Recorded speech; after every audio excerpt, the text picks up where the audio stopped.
Whispers echoed through the underworld of Chicago. Dante Moretti, a man who survived car bombs and federal indictments, was fading away.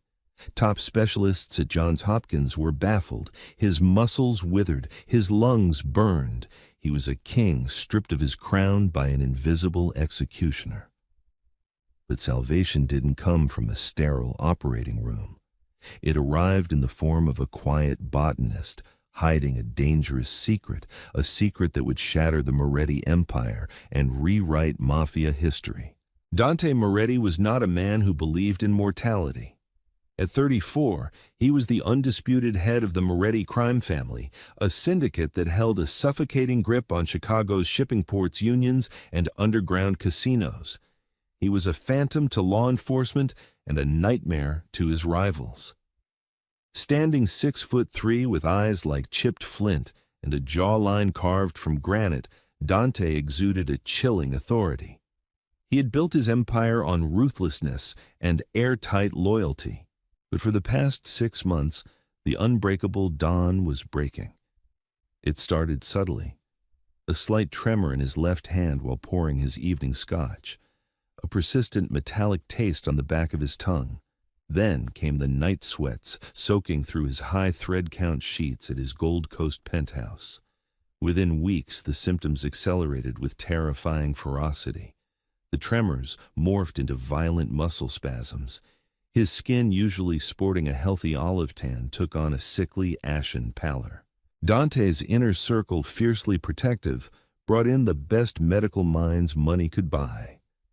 Dr. Arthur Penhaligon, a renowned neurologist from Northwestern Memorial Hospital, was paid a staggering, untraceable sum to make house calls in the dead of night. After dozens of MRs, agonizing lumbar punctures, and exhaustive toxicology screenings, the medical establishment was utterly paralyzed. It mimics a rapid-onset neurodegenerative disorder similar to ALS. Dr. Penhaligon had stammered, sweating under the cold glare of Dante's heavily armed guards. But the degradation of the liver and the persistent bile production, it doesn't align with any known pathology. Dante, I am profoundly sorry. Whatever this is, it is shutting down your central nervous system. You have at most 3 weeks. Dante had merely stared at the doctor, his face an unreadable mask, before dismissing him. But inside, a cold fury raged. In his world, weakness was a death sentence. The Falcone family, their bitter rivals from the South Side, were already smelling blood in the water. Shipments were being delayed. Whispers of a transition of power were circulating among his capos. Leo Romano, Dante's underboss and oldest friend, refused to accept the prognosis. Leo was a bulldog of a man fiercely loyal and desperate. Traditional medicine had failed them. It was time to look into the shadows. "There's a rumor," Leo told Dante one evening, watching his boss struggle simply to lift a crystal glass of water. "An old-school remedy. Back in the 70s, old man Carmine was dying of something similar. Doctor sent him home in a pine box. A week later, he was walking. He went to an apothecary in the deep cuts of Little Italy. The old man is dead, but his granddaughter took over the shop. They say she knows things the hospitals don't." Dante leaned his head back against his leather armchair, every muscle in his neck screaming in agony. "You want to trust my life to a witch doctor, Leo?" "I want to trust your life to anything that keeps you breathing," Leo growled, standing up. "Her name is Camilla Rossi. She runs a place called the Verdant Mortar. She has a Ph.D. in pharmacognosy from Columbia, but she abandoned the corporate labs. She specializes in rare, uncatalogued botanicals. I'm bringing her here." "If she's a quack, Leo, I'll have her buried under the new stadium." Dante rasped his voice, a hoarse shadow of its former commanding baritone. Leo didn't smile. "If she can't save you, boss, I'll dig the hole myself." Miles away, in a dimly lit, fragrant shop in Brooklyn, she had relocated from Chicago years ago to escape her family's complicated past. Camilla Rossi was grinding dried milk thistle and ashwagandha root. Camilla was 28, possessing a sharp intellect and a quiet, unassuming beauty. Her dark hair was always tied back in a messy knot, and her fingers were permanently stained from the rare herbs and tinctures she cultivated. She avoided the modern medical-industrial complex, believing that nature held the antidotes to the world's most complex toxins. She had no idea that the darkest corner of the mafia was about to violently crash through her front door. The bell above the door of the verdant mortar didn't just chime. It violently jingled as the heavy oak door was shoved open. Camilla looked up from her mahogany counter, her brow furrowing. It was 10 minutes past closing. 3 men stepped into the shop. They were dressed in tailored dark suits that bulged slightly at the rib cage. The air in the room instantly shifted, growing heavy and dangerous. The man in the center, Leo Romano, stepped forward, his eyes scanning the jars of dried roots, preserved flowers, and amber liquid tinctures lining the walls. "Are you Camilla Rossi?" Leo asked.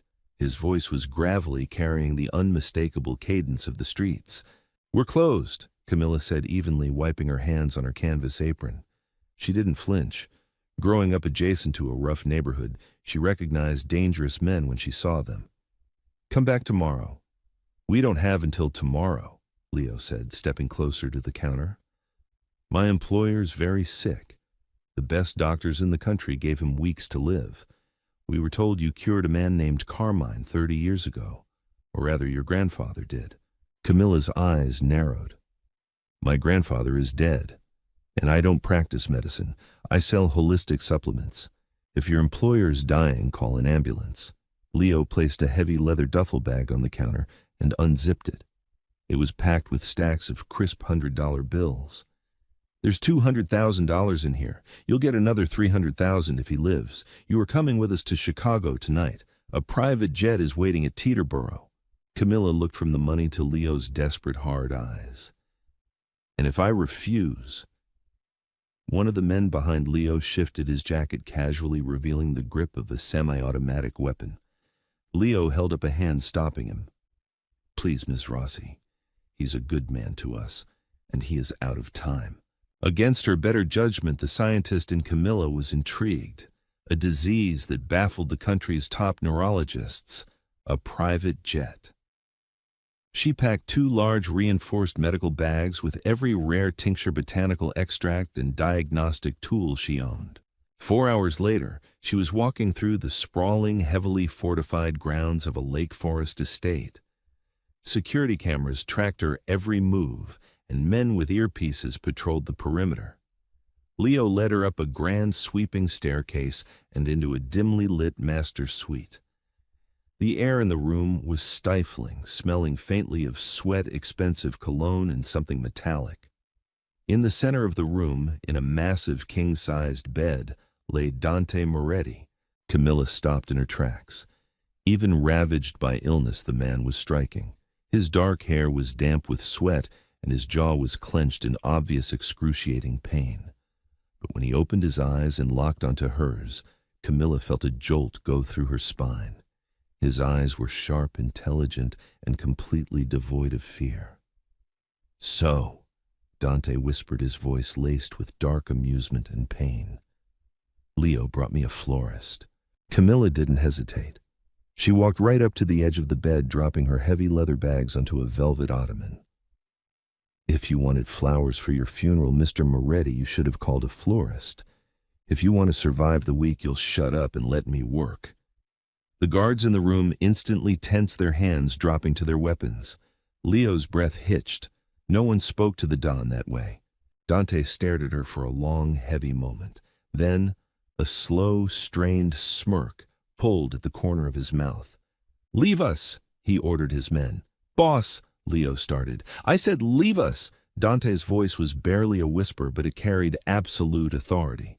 Leo and the guards filed out, clicking the heavy mahogany door shut behind them. Camilla pulled a small, high-powered penlight from her pocket. "Sit up." Dante gritted his teeth, his arms shaking violently as he pushed himself up against the headboard. Camilla leaned in close. She could feel the heat radiating off his skin.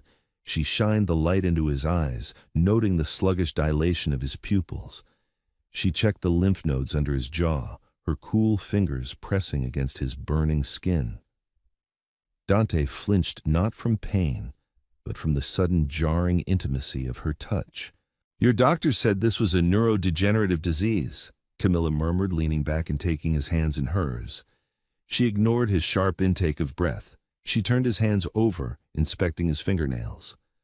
Across the center of each of Dante's fingernails was a faint horizontal white line. Camilla's heart hammered against her ribs. She recognized them instantly. Mises lines. She dropped his hands and stepped back, her mind racing through chemical compositions and botanical antidotes. She looked at Dante.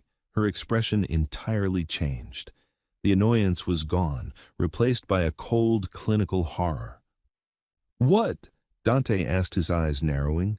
"Tell me." "You aren't sick, Mr. Moretti," Camilla said softly, the weight of her words hanging heavy in the quiet room. "Your doctors couldn't find a disease because there is no disease. You are being murdered." Dante's expression didn't change, but the temperature in the room seemed to drop 10 degrees. "Murdered," he repeated softly. "Poisoned," Camilla corrected, pacing to her medical bags and unzipping them rapidly. "Specifically a slow-drip heavy metal cocktail. The white bands on your fingernails are called Mises lines. They are a classic indicator of thallium poisoning. But thallium alone wouldn't cause the rapid muscle degeneration and liver failure. Someone has synthesized it with an organic compound. Given your symptoms, I'd wager it's a highly concentrated derivative of Aconitum napellus monkshood." Dante leaned his head back, processing the information with the cold calculation of a mafia boss. "Thallium is odorless, colorless, and tasteless. Monkshood is a neurotoxin." "Exactly," Camilla said, pulling out several glass vials, a mortar, and a pestle. "It's brilliant, honestly. The thallium masks the immediate effects of the monkshood, causing a gradual buildup that mimics ALS or MS. By the time your heart stops, the medical examiner will rule it a tragic, aggressive illness. Someone very smart is trying to kill you, Mr. Moretti, and they are doing it from inside your house."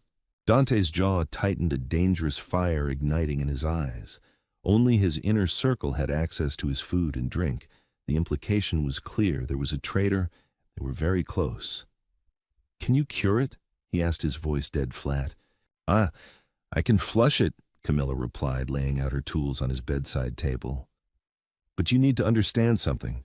Modern chelating agents like Prussian blue are used for heavy metals, but introducing synthetic chemicals right now might trigger a lethal reaction with the monkshood in your system.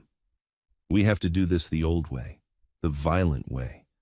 I need to force your body to reject the toxins on a cellular level." Dante met her gaze. "Do it." Camilla worked quickly. She took a specialized tincture of concentrated activated charcoal mixed with a highly volatile uncatalogued enzyme derived from a rare South American fern she had cultivated in her greenhouse.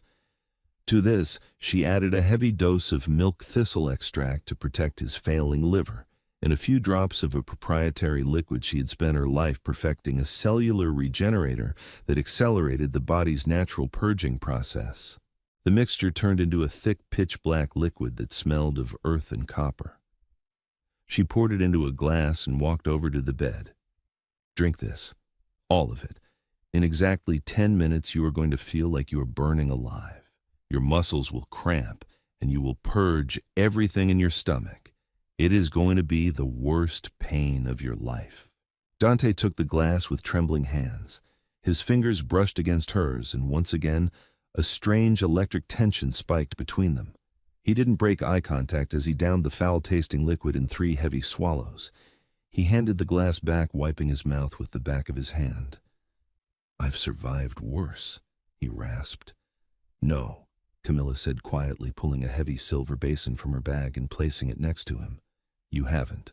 Exactly 9 minutes and 40 seconds later, Dante let out a guttural, choked gasp.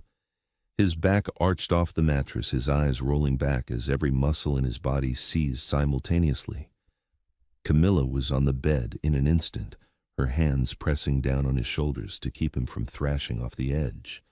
"Breathe, Dante, turn your head." He violently retched over the side of the bed into the silver basin, coughing up dark, viscous bile. His skin turned a terrifying shade of gray, and his veins bulged violently against his neck. Camilla didn't step back in disgust. Instead, she grabbed a cool, damp cloth and pressed it against the back of his neck, her other hand firmly gripping his chest, feeling the terrifyingly erratic hammering of his heart. "Fight it!" She ordered, her voice fierce and unyielding, cutting through his haze of agony.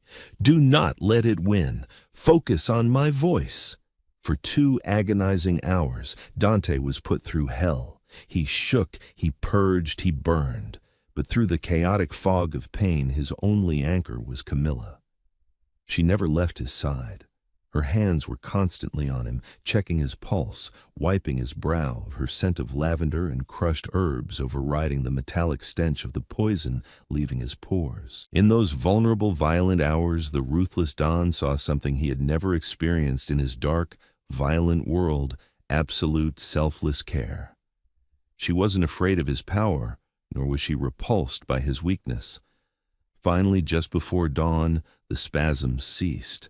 Dante collapsed back against the pillows, completely drained, his chest heaving.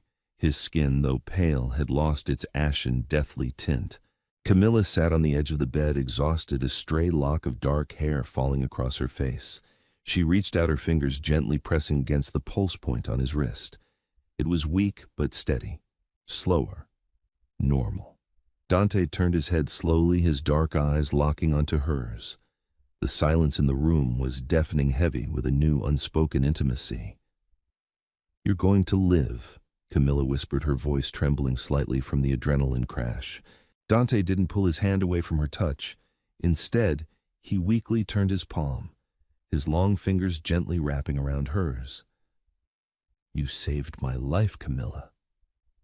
"We aren't done yet," she replied, trying to ignore the sudden flutter in her chest at the sound of her name on his lips. "You need another dose in 12 hours, and more importantly, you need to figure out how you were ingesting it." Dante's eyes hardened, the vulnerability vanishing, replaced by the lethal intelligence of a mafia boss. "My private reserve of Macallan, 1926. It's the only thing I consume that no one else touches." "Who has the key to the cabinet?" Camilla asked. Dante's grip on her hand tightened, his voice dropping to a deadly whisper. "Only 3 people. Leo, my head of security, Vincent, and my younger brother, Matteo." Camilla felt a chill run down her spine. The man who had saved Dante's life by bringing her here could very well be the man trying to end it. The real war hadn't even begun. Morning broke over the Lake Forest estate, casting long, pale shadows across the manicured lawns. Inside the master suite, the air was still heavy with the scent of bitter herbs and sweat, but the oppressive specter of death had retreated. Dante Moretti sat in a leather wingback chair by the window. He was exhausted, his body feeling as though it had been dragged behind a speeding car, but his mind was razor sharp. For the first time in 6 months, the suffocating brain fog was gone. Across the room, Camilla Rossi was meticulously cleaning her instruments. She moved with a quiet, focused grace that Dante found entirely mesmerizing. In a world full of loud, demanding sycophants, her silent competence was a revelation.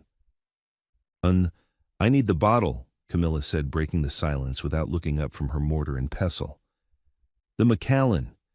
If I am going to synthesize a permanent neutralizing agent for the remaining toxins in your bone marrow, I need to confirm the exact chemical ratio of the monkshood derivative they used." Dante pressed a button on his intercom. "Vincent, get in here." Seconds later, the heavy oak doors opened. Vincent, Dante's head of security, stepped inside. He was a towering, stoic man with a jagged scar running down his jawline. His eyes darted to Dante, registering his boss's upright posture and clear eyes with a flicker of genuine shock that he quickly masked. "Boss, you look better," Vincent said, his voice a low rumble. "Fetch my private bottle of Macallan, 1926, from the study." Dante ordered, his tone utterly devoid of warmth. "Bring it directly here. Do not stop. Do not speak to anyone." Vincent nodded sharply and exited. "You suspect him?" Camilla asked, wiping down a glass beaker. "I suspect everyone," Dante replied. "In my line of work, trust is an expensive liability. Vincent controls the cameras in the perimeter. Leo manages my schedule and the inner circle. And Matteo, Dante's voice hitched slightly, a rare crack in his armor. Matteo is my flesh and blood. He has the keys to the kingdom. 10 minutes later, Vincent returned, placing the crystal decanter and the original bottle on the small table between Dante and Camilla. Once Vincent was dismissed, Camilla went to work. She extracted a tiny droplet of the amber liquid using a glass pipette, dropping it onto a ceramic testing plate. From her bag, she produced a vial of a pale blue chemical reagent. If it's clean, it stays blue, she explained, her face illuminated by the morning light.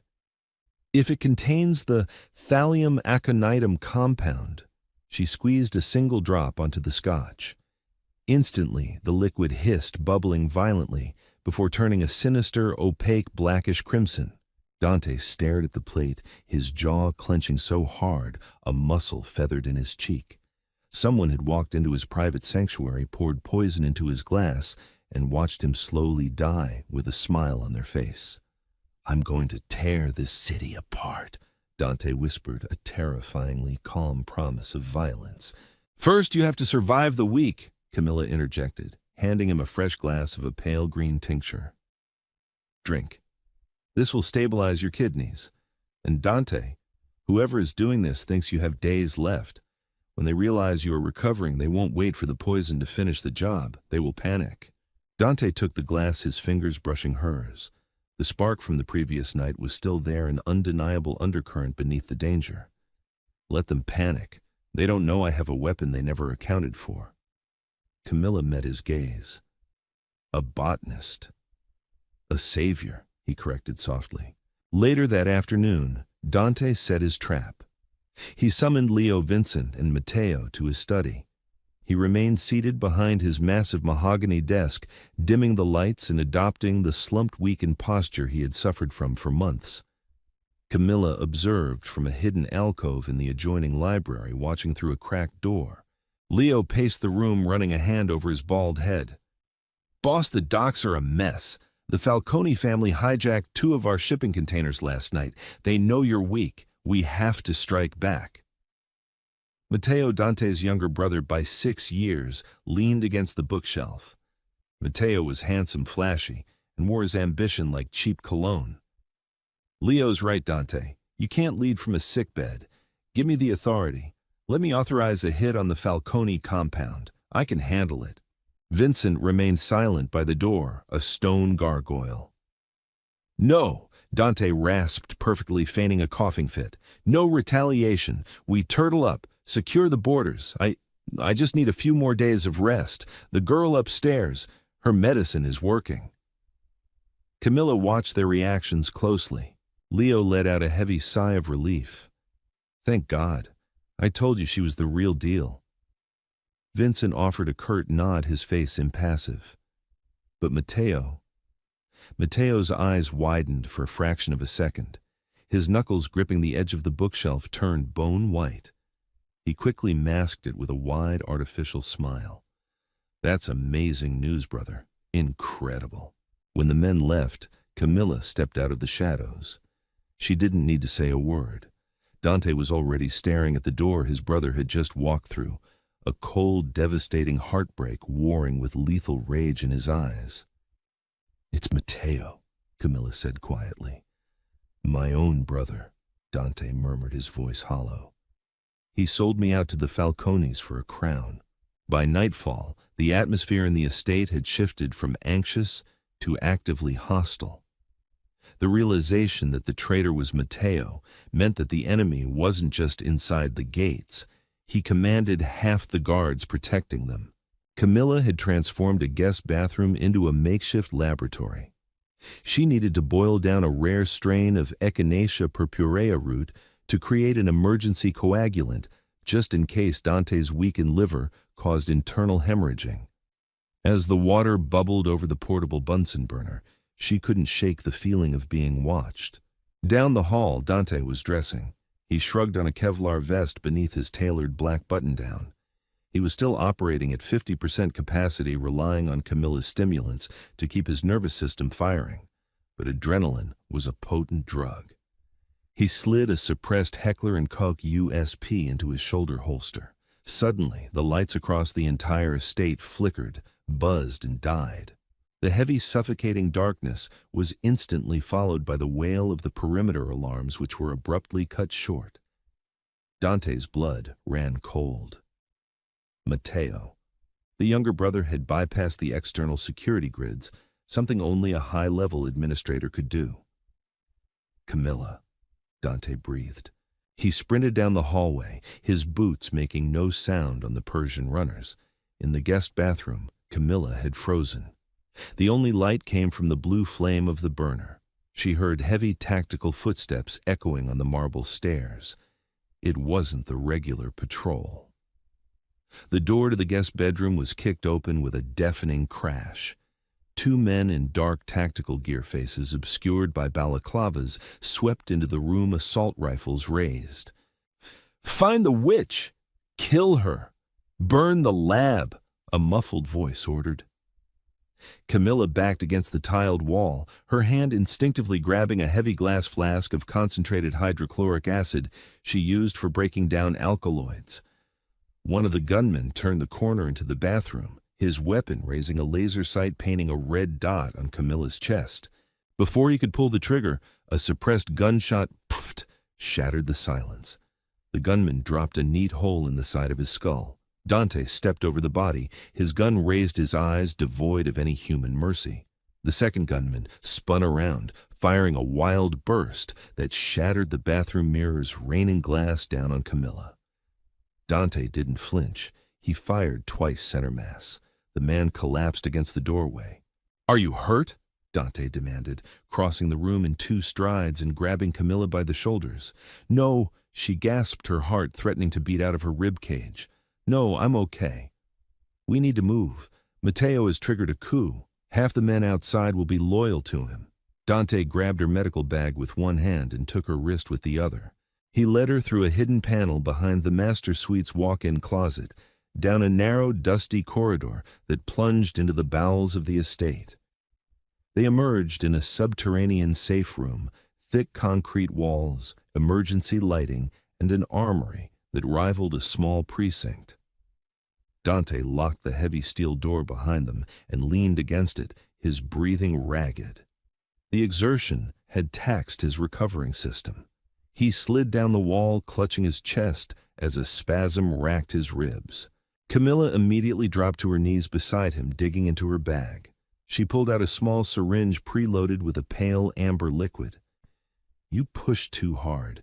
Your heart is going into tachycardia." "Do it," he gritted out.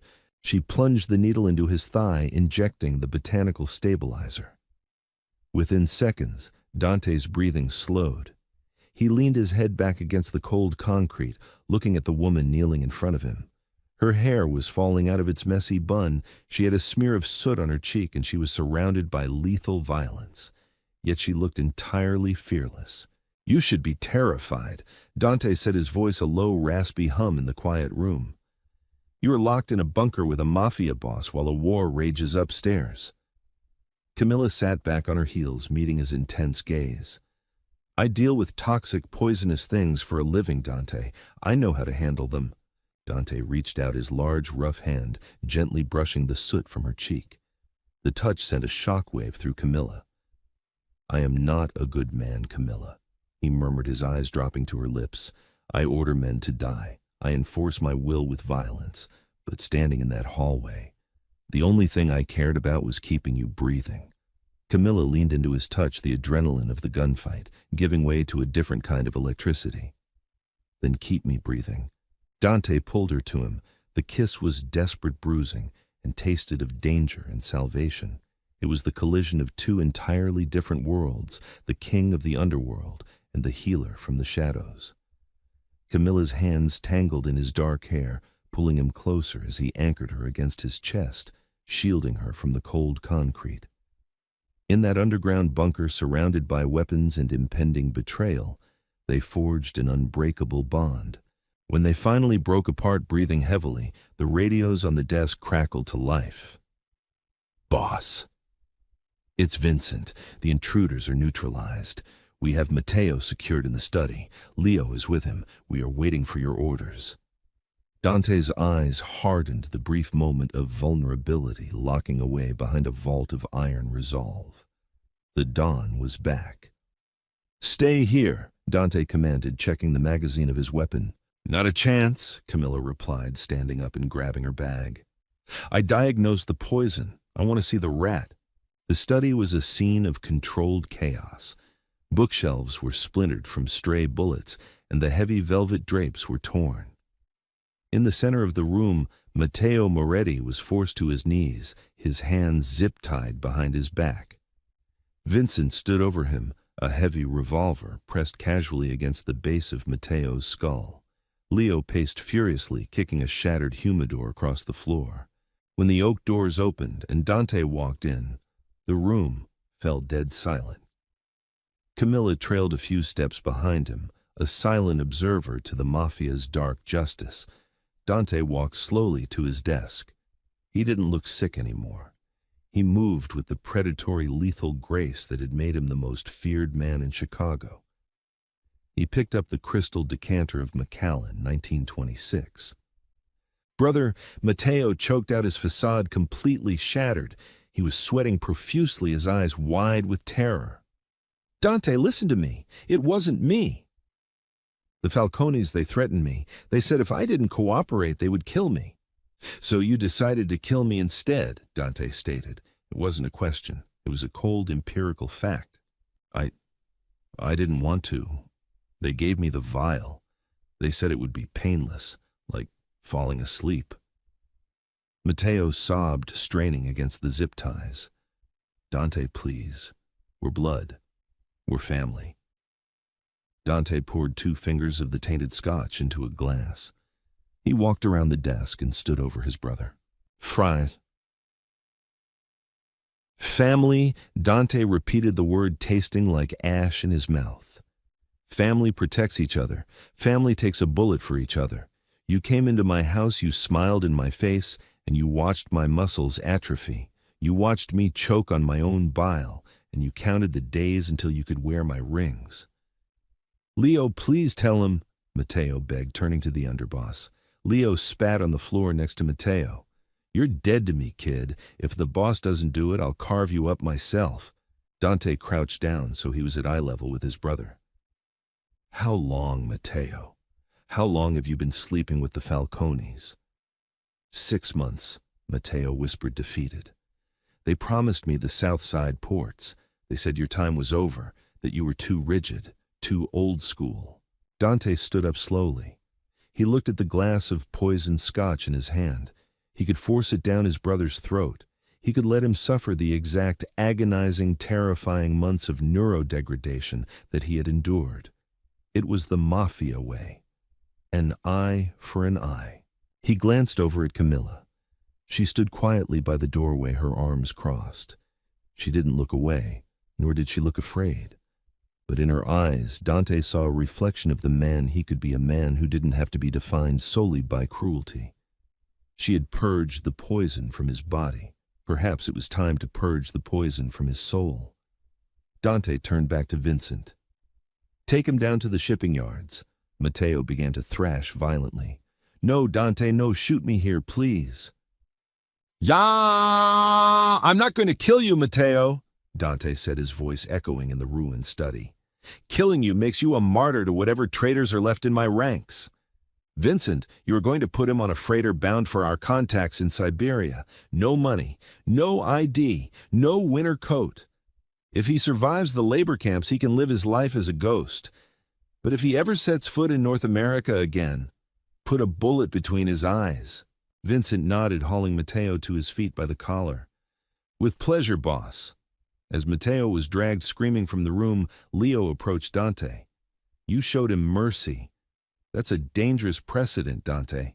"It's not mercy, Leo. It's a message. Death is quick.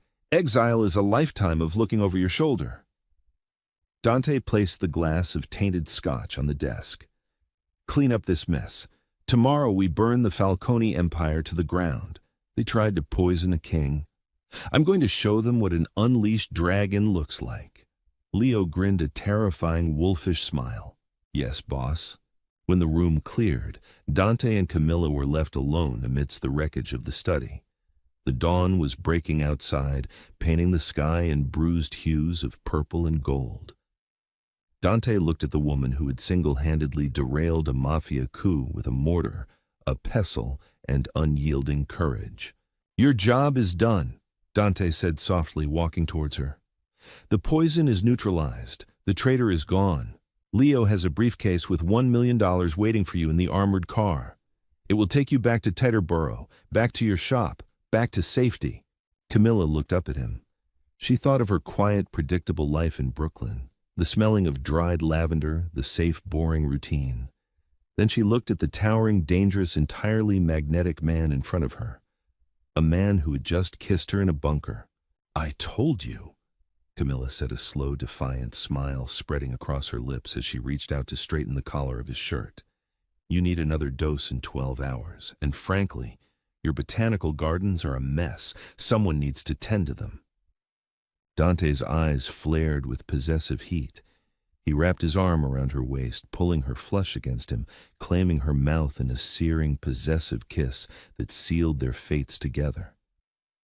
The underworld was about to learn that the Don was no longer dying, and his new queen carried poisons of her own. The ensuing weeks saw the Moretti estate transform from a quiet, tension-filled hospice into a militarized war room. Dante's recovery was nothing short of miraculous, driven by his iron will and Camilla's relentless botanical regimen. The ashwagandha and milk thistle purged the last remnants of the heavy metals from his liver, while a strictly regimented diet rebuilt the muscle mass he had lost. The tremors vanished. The pallor of death was replaced by a dangerous, vital olive warmth. Dante Moretti was back, and the Chicago underworld could feel the seismic shift in the atmosphere. While Dante and Leo strategized over blueprints of the city's shipping ports and union halls, Camilla claimed the estate's massive glass-domed conservatory as her own. It had once been a neglected relic of a bygone era, filled with dying orchids and overgrown ferns. Within a week, Camilla had it retrofitted with state-of-the-art climate controls, ultraviolet grow lights, and stainless steel workstations. It became her sanctuary, her laboratory, and her armory. She was no longer just the woman who saved the Don. She was a fixture in his world. The guards who initially viewed her with deep suspicion now treated her with a terrified, reverent awe. They had seen what she pulled out of Dante's body. They whispered that she was a Strega, a witch who commanded life and death from her glass tower. One rainy Tuesday afternoon, Dante walked into the conservatory. The air was thick and humid, smelling intensely of crushed eucalyptus, damp earth, and something sharply acidic. Camilla was standing over a long metal table, her hair tied up in a chaotic knot, wearing a white lab coat over a sleek black dress. She was carefully distilling a dark purple liquid into a row of glass ampoules. Dante moved silently, but Camilla didn't startle when he wrapped his large arms around her waist from behind, resting his chin on her shoulder. "You're working too hard," Dante murmured, pressing a soft kiss to the curve of her neck. "I have an army of men to handle the Falcones. You don't need to lock yourself in here." Camilla leaned back against his solid chest, a sigh escaping her lips. "Your men know how to shoot guns and break kneecaps, Dante. But Alberto Falcone didn't use a gun against you. He used biochemistry. He used subtlety. I'm making sure he never gets the chance to do it again." She picked up one of the small glass ampoules, holding it up to the ultraviolet light. "What is that?" Dante asked, his eyes narrowing at the glowing purple liquid. "Insurance," Camilla replied, her voice taking on a clinical edge. "It's a highly concentrated synthesis of Datura stramonium jimsonweed mixed with a fast-acting transdermal solvent. If a single drop of this touches bare skin, the target will experience profound delirium, terrifying hallucinations, and complete paralysis of the voluntary muscles within 90 seconds. Their heart will keep beating, but they will be trapped in a waking nightmare, entirely unable to move or speak.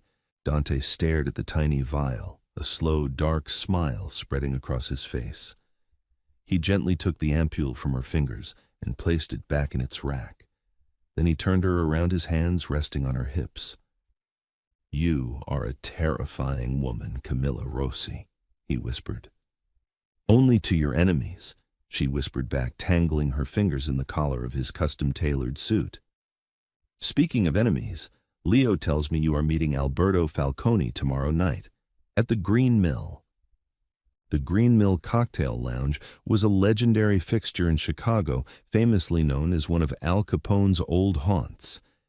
It was considered neutral ground for the city's syndicates, a place where blood was rarely spilled due to mutual respect for the history of the walls. Alberto called for a parlay. Dante explained, his expression hardening. He claims he had nothing to do with Matteo's treachery. He says Matteo acted alone trying to seize power and that the Falcones are deeply apologetic for the misunderstanding. It's a pathetic lie. "It's a trap," Camilla stated bluntly. "He knows you are recovered. He knows Matteo is gone. He's panicking. He'll use the neutrality of the Green Mill to get you in close without your full security detail." "I know," Dante said, his eyes glinting with predatory anticipation. "But I have to go. Refusing a sit-down makes me look weak.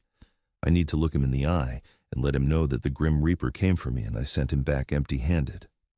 But I won't be defenseless. Vincent has the perimeter secured and Leo will be at my right hand." Camilla stepped out of his embrace, walking over to a heavy steel safe bolted to the floor beneath her workstation. She punched in a code, the heavy bolts clicking open. She withdrew a sleek black leather-bound humidor and placed it on the table between them. "Then you are taking this," she commanded. Dante opened the humidor. Inside, resting on cedar wood, were 4 perfectly rolled imported Cuban cigars. They looked entirely normal. "I don't smoke, Camilla. Alberto Falcone does," she replied, her eyes flashing with dangerous brilliance. "He famously smokes a Cohiba Bahaik 52 after every successful negotiation. It's his signature. I've prepared these specifically for him. The tobacco leaves have been carefully treated with a microscopic layer of an alkaloid compound derived from Strychnos nux vomica. The heat from the cherry of the cigar activates the compound, turning it into an invisible localized vapor." Dante looked from the cigars to Camilla, utterly fascinated. "And what does this vapor do?" "It causes a sudden massive spike in blood pressure followed by an aggressive constriction of the coronary arteries. It mimics a catastrophic massive myocardial infarction, a heart attack, Dante, one that leaves absolutely zero trace of foul play in a standard autopsy. He won't even make it to the hospital." Dante slowly closed the lid of the humidor. He had spent his life commanding men who wielded baseball bats, silencers, and car bombs. But standing before him was a woman who could dismantle a mafia empire with a potted plant and a chemistry set. It was the most intoxicating thing he had ever witnessed.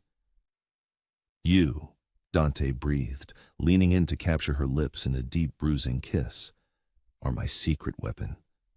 No one suspects the botanist." The neon lights of the Green Mill cut through the slick, rain-soaked streets of uptown Chicago. The interior was draped in velvet and dark wood, echoing with the soft, mournful wail of a live saxophone. The usual civilian patrons had been quietly cleared out hours ago, leaving the lounge entirely in the possession of the city's darkest power brokers. Dante Moretti walked through the front doors, radiating a terrifying, suffocating authority. He wore a charcoal 3-piece suit, his posture immaculate, his dark eyes sweeping the room like a hawk surveying a field of mice. Flanking him were Leo Romano and Vincent, both men projecting a lethal readiness. Sitting in a curved leather booth at the back of the lounge was Don Alberto Falcone. He was a portly, aging man with slick-back gray hair and a face deeply lined with decades of stress and cruelty. Behind him stood a wall of heavily armed enforcers. When Dante approached the table, Alberto's eyes widened imperceptibly. The rumors had been wild and conflicting. Some said Dante was on life support. Others said he was already in a body bag. Yet here he was, looking stronger and more dangerous than he had in years. Dante. Alberto greeted, forcing a wide, genial smile that didn't reach his cold eyes. He remained seated, a calculated sign of disrespect. It gladdens my heart to see you upright. The streets were weeping, thinking we were losing a titan. Dante didn't sit. He stood over the booth, his hands casually resting in his pockets, staring down at the older boss. Cut the theatrical bullshit, Alberto. We aren't politicians, we are butchers. You tried to poison me. You used my weak, ambitious brother to slide a knife into my back. Alberto held up his hands in a gesture of innocence. Dante, on my mother's grave, I swear to you, Matteo came to us. He was unhinged. He said you were losing your mind, that the family was vulnerable. We humored him to keep the peace, but we had no hand in any poison. That is a coward's weapon. A coward's weapon, Dante repeated, his voice dangerously soft. Indeed. He finally slid into the booth opposite Alberto. The tension in the air was so thick it could be sliced with a scalpel. Leo and Vincent remained standing, their hands resting over the buttons of their jackets. Let us put this ugly business behind us, Alberto said, signaling to a terrified bartender. The bartender rushed over, pouring 2 glasses of expensive cognac. Matteo has vanished. The bad blood is gone. We split the Southside port 60-40 in your favor as a gesture of goodwill, and we move forward. Chicago is big enough for both of us, Dante. Dante stared at the glass of cognac. He didn't touch it. He slowly reached into the inner breast pocket of his suit jacket and pulled out the black leather humidor Camilla had prepared.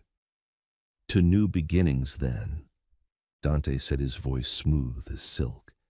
He opened the box and slid it across the table. A peace offering, imported straight from Havana.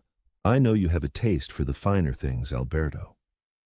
Alberto looked at the cigars, his ego swelling at the perceived capitulation. Dante Moretti, the ruthless executioner, was offering him a tribute. It was a sign of submission. You honor me, Dante, Alberto said, his smile turning genuine. He reached out with a gold-ringed hand and selected the thickest cigar from the humidor. He rolled it between his fingers, smelling the rich cured tobacco. Beautiful craftsmanship.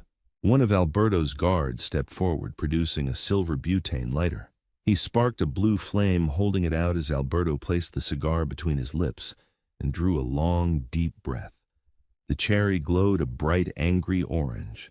A thick plume of gray smoke curled into the air between the two men. Dante leaned back against the leather booth, watching intently. Wait for it. Alberto exhaled a satisfied sigh, rumbling in his chest. You know, Dante, there is a lesson here.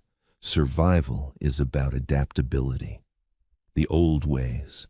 Alberto's voice hitched abruptly. He blinked, shaking his head slightly as if trying to clear a sudden fog. He took the cigar out of his mouth, his brow furrowing in confusion.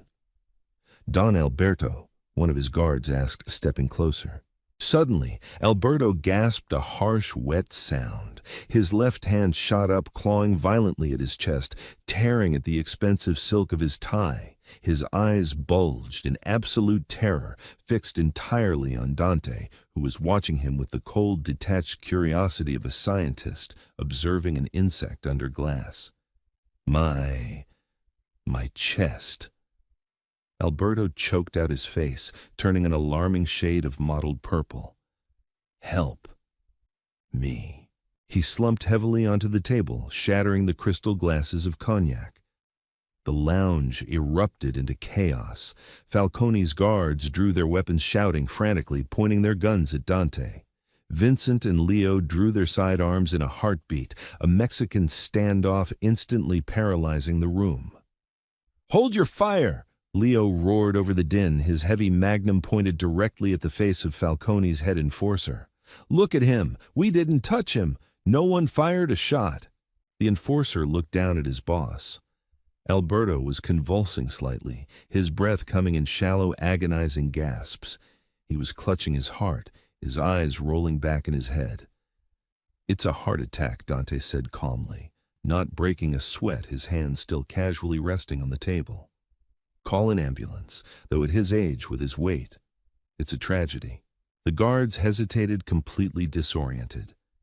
Dante was right. They had watched the entire exchange.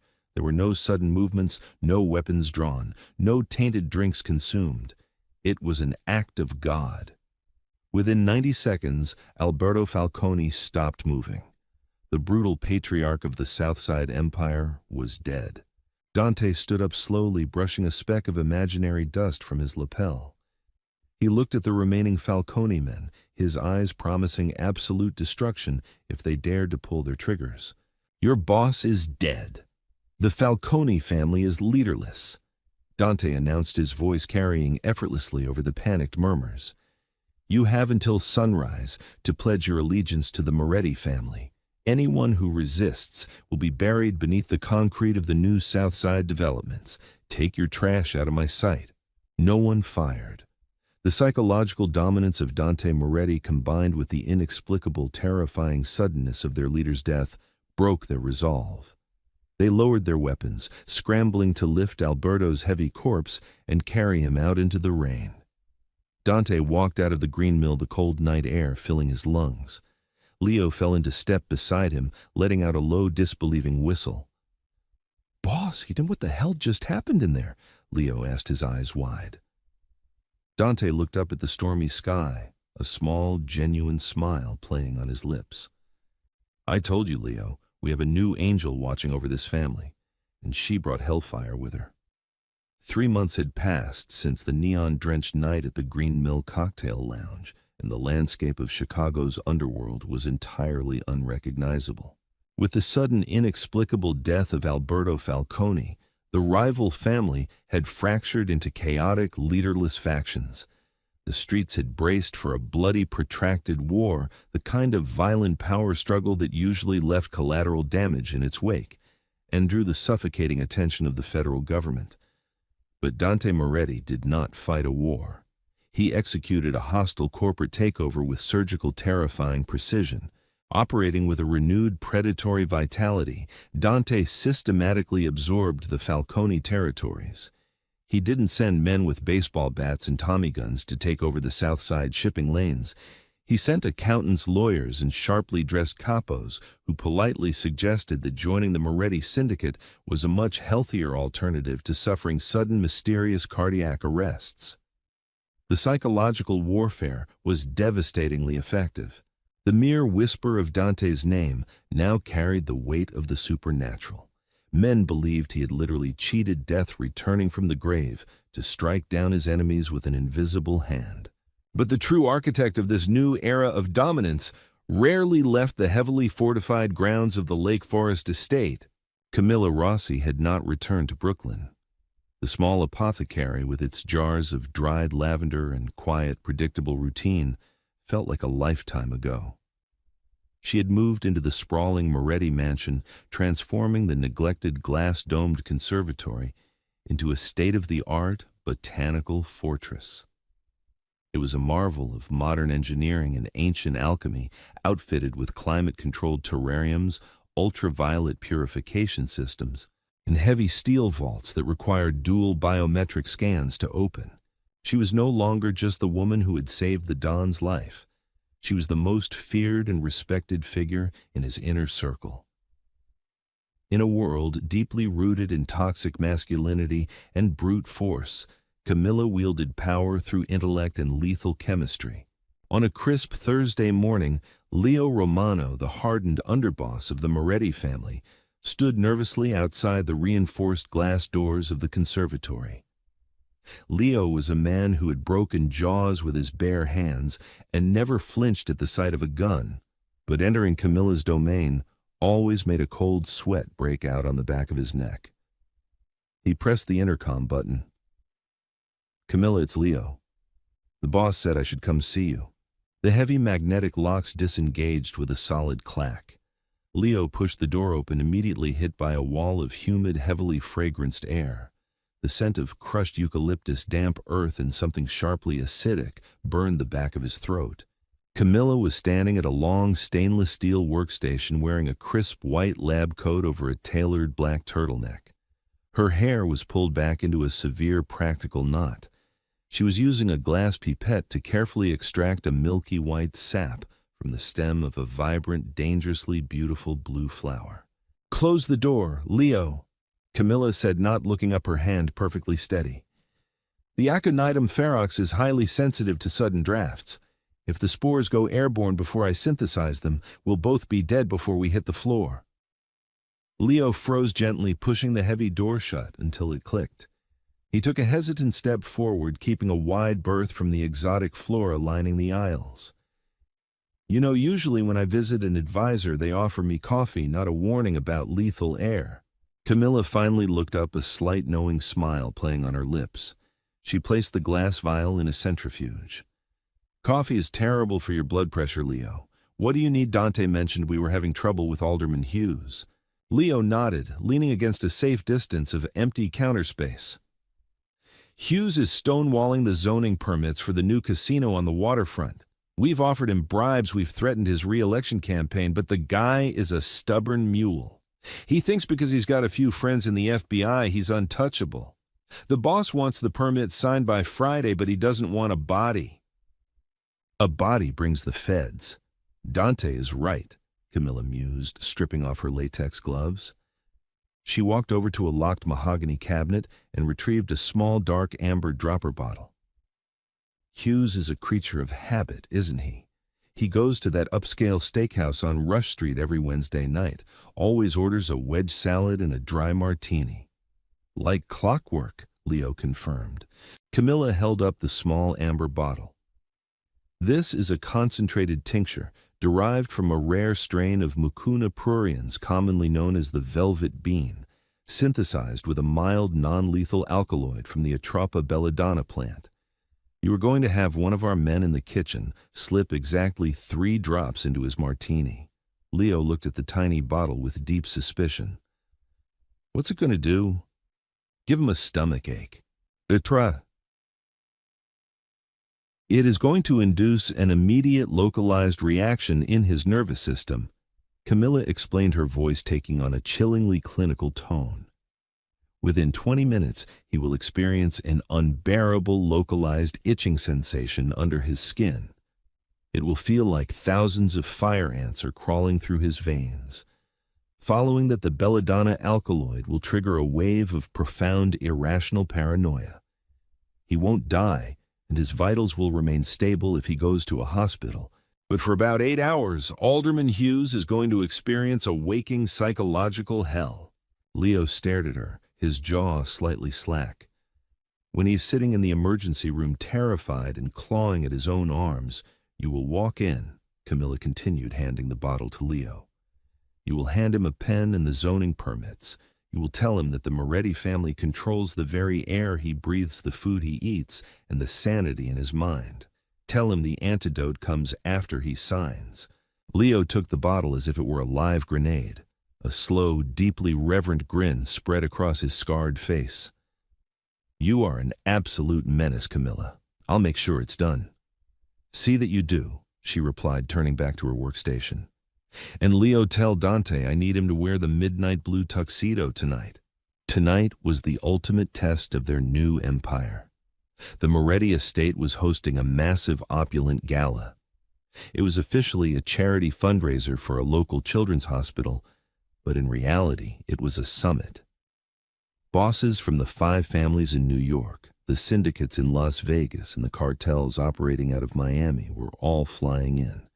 They were coming to pay their respects to gauge the strength of the resurrected Dante Moretti, and to see if the rumors about his lethal new queen were true.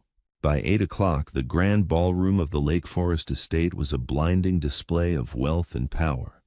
Crystal chandeliers cast a warm golden glow over the imported marble floors. A string quartet played softly in the corner, entirely drowned out by the murmur of high-stakes conversations. Men in bespoke suits and women dripping in diamonds drank vintage champagne, their smiles tight and their eyes constantly scanning the room for threats. Dante stood on the sweeping landing of the grand staircase, surveying his kingdom. He wore the midnight blue tuxedo Camilla had requested the tailoring, perfectly accentuating his broad, powerful frame. The lingering shadows of his illness were completely erased. He radiated a dark magnetic gravity. Every time a rival boss approached him, Dante met them with a cold, unwavering stare that quickly reminded them who ruled the Midwest. "Quite the resurrection, Dante," a gravelly voice echoed from the bottom of the stairs. Dante looked down. Standing there was Don Salieri, the notoriously aggressive head of the New York Lucchese family. Salieri was a brute of a man known for his hot temper and his blatant disrespect for anyone outside of the five boroughs. He had a glass of scotch in his hand and a cynical sneer on his face. "I have to admit," Salieri continued, walking up a few steps to close the distance, "when I heard you were coughing up blood 6 months ago, I started looking at Chicago real estate. Then suddenly, Alberto Falcone drops dead of a bad heart, and you're standing here looking like a heavyweight champion. Rumor has it you got a secret weapon, a little witch brewing potions in your basement." Dante's eyes darkened, the temperature on the staircase plummeting. The guards at the bottom of the stairs instinctively reached for their concealed weapons. Dante was a fraction of a second away from ordering Salieri thrown through the stained glass windows. "She's not a witch, Don Salieri," a smooth melodic voice interrupted. "She's a scientist, and she prefers to be addressed directly." The entire foyer seemed to hold its breath as Camilla stepped out from the master hallway onto the landing. She was a vision of absolute, devastating power. She wore a floor-length gown of deep, shimmering emerald silk that draped perfectly over her curves, featuring a daring, plunging neckline and a slit that revealed strappy stiletto heels. Her dark hair was pinned up intricately with antique silver combs exposing the long, elegant column of her neck. But it wasn't the dress that commanded the room. It was the sheer terrifying confidence in her eyes. The low murmurs in the ballroom ceased entirely. Every eye turned upward. Even the string quartet faltered for a half-second before rushing to find their rhythm again. Camilla glided gracefully down the few steps to stand directly beside Dante. She didn't look at the crowd. She locked her piercing gaze solely on Don Salieri. "You must be Salieri," Camilla said, her voice carrying effortlessly in the sudden quiet. She reached out, taking a fresh glass of champagne from a passing waiter's tray. "I've read your medical files. Hypertension, early-stage gout, and a severe allergy to sulfonamides. You really shouldn't be drinking that scotch. It's inflammatory." Salieri's arrogant sneer vanished instantly, replaced by a shock of genuine fear. His medical history was a closely guarded secret known only to his private physician in Manhattan. "How do you... I know everything that breathes, grows, and decays in this world, Don Salieri." Camilla interrupted softly, stepping slightly closer to him, the scent of her expensive perfume, laced with a faint intoxicating hint of night-blooming jasmine, washed over him. "Dante Moretti is the king of this city. He commands the streets, but I command the blood in your veins. Enjoy the gala, but tread very carefully in my home. Accidents happen to careless men." She held out the glass of champagne. "Drink this instead. It has a microdose of ginkgo biloba extract. It will help clear the arrogance from your head." Salieri stared at the glass, then at Camilla, and finally at Dante. Dante merely offered a slow, predatory smile, his arm sliding possessively around Camilla's waist. Utterly defeated and thoroughly terrified, Salieri took the champagne glass with a slightly trembling hand, nodded rigidly, and retreated back into the crowd. Dante turned to Camilla, his chest rumbling with a low, rich laugh. He pulled her flush against him, ignoring the hundreds of eyes watching their every move. "You didn't just steal my spotlight, Mia Regina," Dante whispered, his lips brushing against her ear, sending a shiver down her spine. "You just castrated the most dangerous man in New York with a sentence and a glass of wine." Camilla tilted her head back, her dark eyes flashing with a triumphant fire. "I merely diagnosed him, Dante. The cure was his submission." She paused, her fingers lightly tracing the silk lapel of his tuxedo. Besides, I wanted the room compliant tonight. I took the liberty of infusing the main champagne fountain with a highly diluted tincture of Piper methysticum root. Just enough to lower their inhibitions, ease their anxiety, and make them incredibly agreeable to whatever contract terms you present them later tonight. Dante stared at her, entirely captivated by the beautiful lethal genius in his arms. In a world defined by the deafening roar of gunfire and the blunt force of trauma, she had brought the silent, unstoppable power of nature. She was his salvation, his advisor, and his most dangerous weapon. "I am the luckiest man in the underworld," Dante murmured, his voice dropping to an intimate, gravelly purr meant only for her. "You are the only man in the underworld who understands that nature always wins," Camilla replied, a soft, intoxicating smile blooming on her lips. "Guns rust, Dante. Empires crumble. Muscle fades with time. But poison is forever." Dante leaned down, claiming her lips in a deep, searing kiss that held the promise of eternal, dangerous devotion. Let the rival bosses watch. Let the politicians whisper. The King of Chicago had not just cheated death, he had married it. And together, intertwined in a perfect, terrifying symbiosis of brutal force and lethal science, they were entirely unstoppable. If you love this thrilling tale of dark romance, betrayal, and deadly botany, don't forget to hit that like button, share this video with your fellow Mafia romance fans to spread the story of Dante and Camilla. Which twist was your favorite, the treacherous brother or the lethal cigar? Let us know in the comments below. Make sure to subscribe to our channel and ring the notification bell so you never miss out on our weekly deep dives into pulse-pounding original romantic dramas. Your support helps us bring more incredible stories to life. See you in the next one.